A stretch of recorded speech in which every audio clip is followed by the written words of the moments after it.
जय श्री कृष्ण। प्रथम गुरु जी को वंदना, दूजे आदि गणेश, तीजे सिमरो गंगा माँ मेरे ब्रह्मा विष्णु महेश। प्राचीन काल में किसी नगर में एक वैश्य रहता था। वह वैश्य बहुत ही धनी था।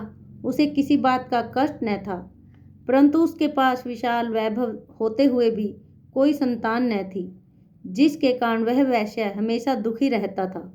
वैश्य भगवान शिव का अनन्य उपासक था। प्रत्येक सोमवार को वह शिव जी की पूजा तथा व्रत किया करता था। सोमवार के दिन सायकाल वह शिव मंदिर में दीप जलाता तथा अनेक प्रकार के व्यंजन अर्पित करता था। उसके बाद पत्नी सहित भगवान का प्रसाद ग्रहण करता था। उस वैश्य के भक्ति भाव को देखकर पार्वती जी को दया आ गई और शिव जी से बोली, हे शिव जी, यह वैश्य प्रति सोमवार को आपका पूजन कितनी श्रद्धा से करता है, आप इसकी संतानहीनता दूर क्यों नहीं करते। पार्वती की बात सुनकर शिव जी ने कहा, हे देवी, इस वैश्य को संतान न होना इसके पूर्व जन्म का फल है और वह अपने कर्मों का फल भुगत रहा है। पार्वती जी ने कहा, भगवान, यदि आप अपने भक्तों का कष्ट दूर नहीं करेंगे तो भगतजन आपकी पूजा और आराधना क्यों करेंगे, इसलिए आप इसे अवश्य ही पुत्रवान बनाइए। पार्वती जी के उत्तर में शिव जी ने कहा, हे देवी, मैं तुम्हारे आग्रह से उसे पुत्र प्राप्ति का वर देता हूँ, परंतु इसके भाग्य में पुत्र सुख न होने से वह पुत्र केवल 12 वर्ष तक ही जीवित रह सकेगा। कुछ काल के अंतर भगवान की कृपा से वैश्य की पत्नी गर्भवती हुई और 10वें मास में उसे पुत्र रतन की प्राप्ति हुई। पुत्र उत्पन्न होने से वाणिक के घर में अत्यंत आनंद मनाया गया, परंतु फिर भी वह वणिक निश्चिंत न हो सका, क्योंकि वह जानता था कि वह पुत्र केवल 12 वर्ष तक ही मेरे साथ रहेगा। इस प्रकार आनंद मंगल में 11 वर्ष का समय बीत गया। एक दिन उसकी माता ने अपने पति से पुत्र के विवाह के लिए आग्रह किया। वणिक ने अपनी पत्नी से कहा, अभी विवाह की चिंता क्यों करती हो, अभी तो मैं इसे काशी में विद्या अध्ययन के लिए भेजना चाहता हूँ। पत्नी से ऐसा कहकर उस वणिक ने लड़के के मामा को बुलाया और उसे अत्यंत धन देकर कहा, तुम अपने इस भांजे को पढ़ाने के लिए काशी ले जाओ, परंतु एक बात याद रखना कि मार्ग में ब्राह्मणों को भोजन दक्षिणा देते तथा यज्ञ करते हुए जाना। इस प्रकार घर से दोनों विदा हो गए। रास्ते में ब्राह्मण को भोजन दक्षिणा देते तथा यज्ञ करते हुए एक नगर में पहुंच गए। संयोग से उस नगर के राजा की कन्या का विवाह उसी दिन था। कन्या अत्यंत सुंदरी तथा सुलक्षणा थी, परंतु जिस राजकुमार से विवाह होने वाला था वह एक आंख से काना था। वर के पिता को इस बात की बहुत चिंता थी। जब उसने वणिक के उस सुंदर पुत्र को देखा तो उसने उसके मामा से कहा, यदि आप अपने इस भांजे को कुछ समय के लिए मुझे दे देवें तो आपकी बड़ी कृपा होगी। विवाह के पश्चात मैं इसे आपके पास वापस भेज दूंगा और आपको बहुत सा धन दूंगा। वर के पिता के इस प्रस्ताव से वह सहमत हो गया और अपने भांजे को नकली वर बनाकर विवाह मंडप में भेज दिया। परंतु जब वणिक पुत्र सिंदूर दान करके वापस लौटने लगा तो उसने राजकुमारी की साड़ी के एक छोर पर लिख दिया, हे प्रिय, तुम्हारा विवाह मुझ वैश्य पुत्र के साथ हुआ है। अब मैं पढ़ने के लिए काशी जा रहा हूँ। अब तुम्हें एक नकली वर के साथ विदा होना पड़ेगा जो कि एक आंख से काना है और तुम्हारा पति नहीं। इतना लिखकर वह वैश्य पुत्र चला गया।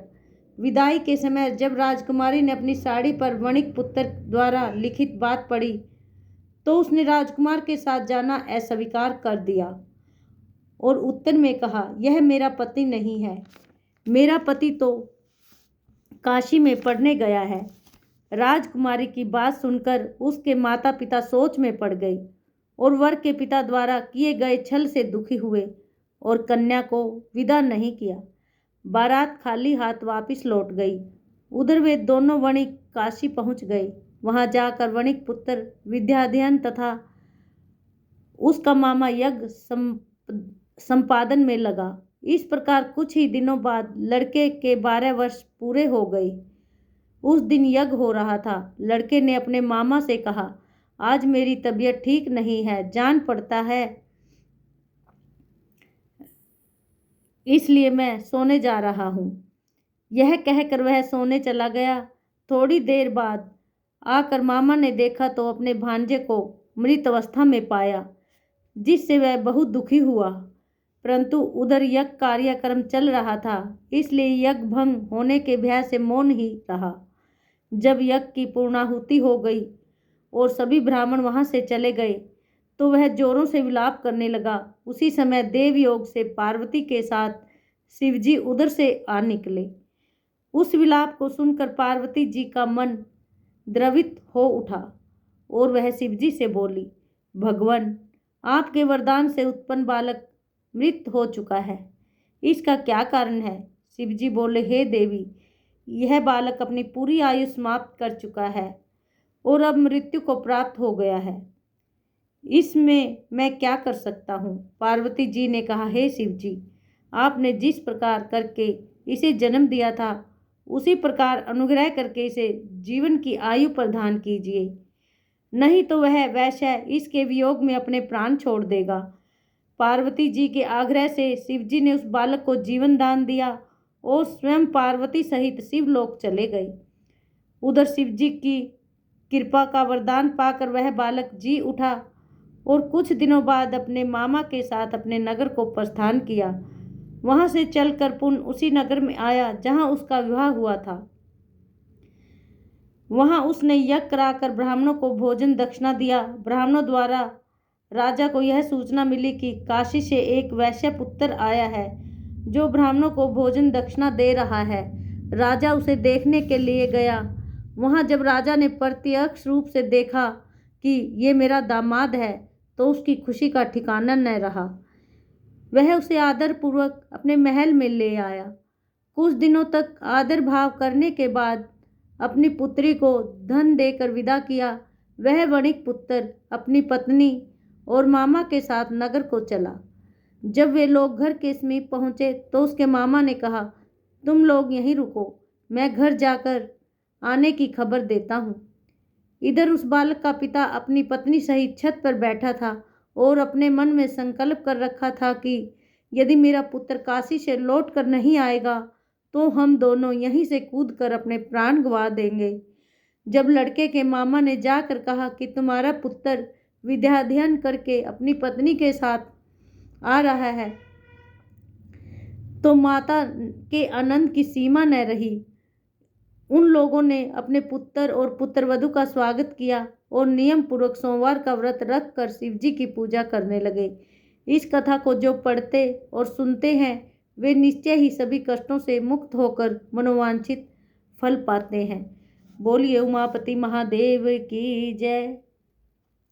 सोमवार की आरती। आरती करत जनक कर जोरे, बड़े भाग राम जी आए मोरे। जीत स्वंबर धनुष चढ़ाए, सब भूपन के गर्व मिटाए। तोरी पिनाक किए दुई खंडा, रघुकुल हर्ष रावण भय शंका। आई है सीता संग सहेली, हर्ष निरखी वर माला फेरी। गजमोतियन के चौक पुराए, कनक कलश भरी मंगल गाय। कंचन थारी कपूर की बाती, सुर नर मुनि जन आए बराती। फिरत भावरे बाजा बाजे, सिया सहित रघुवीर विराजे। धन धन राम लखन दो भाई, धन धन दशरथ कौसल्या माई। राजा दशरथ जनक विधेयी, भरत शत्रुघ्न परम स्नेही। मिथिलापुर में बचत बधाई, दास मुरारी स्वामी आरती गाई। बोल साचे दरबार की जय। उमापति महादेव की जय। कपूर गौरम करुणावतारम, संसार सारम, भुजगेंद्रहारम, सदा वसंतम हृदयरविंदे। भवम भवानी सहितम नमामि। ओम तत्पुरुषाय विद्महे महादेवाय धीमहि तन्नो रुधिर प्रचोदयात्। ओम तत्पुरुषाय विद्महे महादेवाय धीमहि तन्नो रुधिर प्रचोदयात्। ओम तत्पुरुषाय विद्महि महादेवाय धीमहि तन्नो रुधिर प्रचोदयात्। ओम शांति शांति शांति।